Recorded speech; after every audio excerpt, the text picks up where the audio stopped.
Hi everyone, today we'll talk about how to fix or how to solve 8 ball band. To know how to fix or how to solve 8 ball band account, you should just go to settings.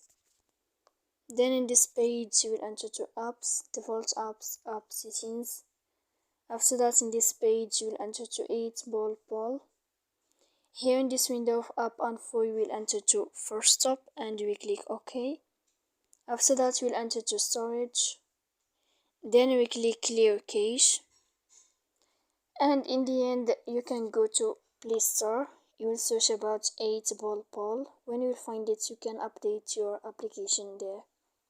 So please don't forget to support us by like and subscribe. See you next time in another video, and thank you for your attention.